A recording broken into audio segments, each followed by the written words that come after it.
Hi అండి, this is doctor Greeshma. కామన్గా ప్రెగ్నెన్సీలో ఉండే డౌట్స్ గురించి ఈరోజు మనం డిస్కస్ చేసుకుందాం.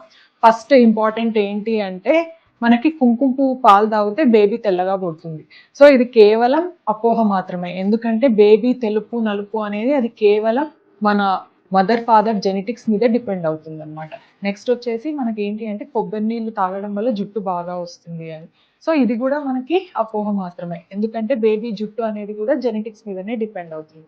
ఇంకొకటి, ప్రెగ్నెన్సీలో ఇద్దరికి సరిపడా ఫుడ్ తినాలా, ఇది కేవలం మనకి ఒక అపోహ మాత్రమే. ఎందుకంటే తల్లి మనకి ఎక్స్ట్రా 300 కిలో క్యాలరీ ఫుడ్ తీసుకుంటే సరిపోతుంది మనకి. ఎందుకంటే ఎక్సెస్ ఆఫ్ ఫుడ్ తీసుకున్నా కూడా దీనివల్ల మనకి డయాబెటీస్ రావడము, బీపీ రావడము, ఇట్లాంటి మనకి మెడికల్ కండిషన్స్ అనేవి ఉంటాయి. నెక్స్ట్ వచ్చేసి మనకి తల్లికి కింది భాగంలో పొట్ట ఎక్కువగా ఉంటే అబ్బాయి అని, లేదు పై పొట్ట ఉంటే మనకి అమ్మాయి అని అనుకుంటూ ఉంటారనమాట. సో మనకి బేబీ అనేది అమ్మాయా అబ్బాయా అది పొట్ట చూడటం వల్ల మనకు అసలు తెలియదు.